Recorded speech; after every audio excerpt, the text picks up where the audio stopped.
This video is going to show you how to go through the point in time count survey with your client. The first thing you need to do is look up the client in the system. If they don't already exist in our HMIS system, you need to go ahead and add them and fill out the client profile.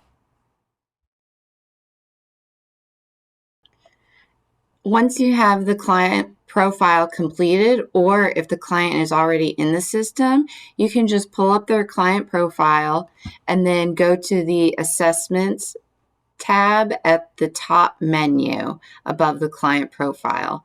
And once you have assessments open, then you'll want to start the Blue Ridge COC point in time count survey for 2022. You'll go through this survey with your client, but first you'll need to fill out some information about yourself. You want to put in your name where it says name of the interviewer, the date that you're completing the assessment, and the location where you're completing the assessment. For many of this will be the location of your agency, but it could also be a place on a street. And we have in Clarity a new way to enter location data. We have geocoding, so you can add location in a few different ways. You can just click on the map to drop a pin. You can also click on current location to just add your current location where you are if your device has GPS enabled, or you can search for the address using the name of the agency or the street address.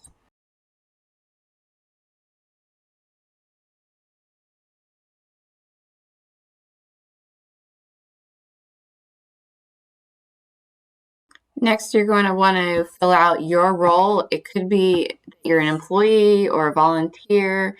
If the client, for some reason, is filling out this survey on their own, you'll want to mark their role as client. The next section is about gathering informed consent. If the client does not consent or they've already completed the 2022 point in time count survey, you can end the survey and offer them an incentive.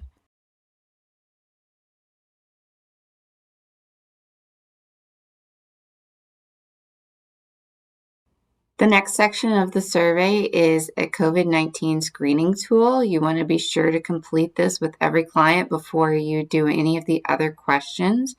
If any of the COVID-19 risk factors are positive, the survey will instruct you to end the survey and follow your agency's COVID-19 guidelines to protect yourself and the client.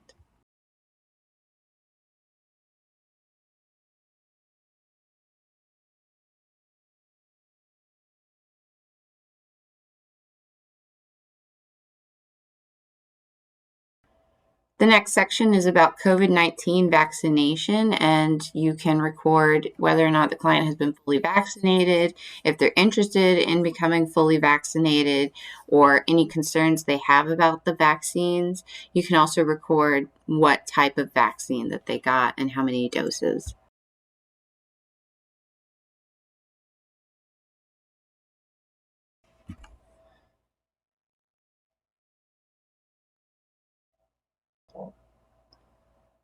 The next section is about the client's housing situation. Again, we have this new location tool with geocoding that you can use to add the location of the client's housing in a few different ways. You can drop a pin if the location does not have a set address. You can also search for a street address or just a street name, or you could use the current location of your device if you are on the street with a client at their home.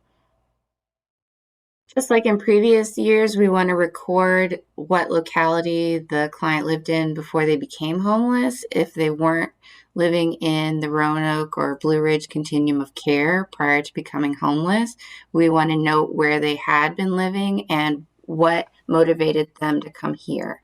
We also want to record the approximate date that the client became homeless, and you can either click on a date on the calendar or you can type in a date if that's easier.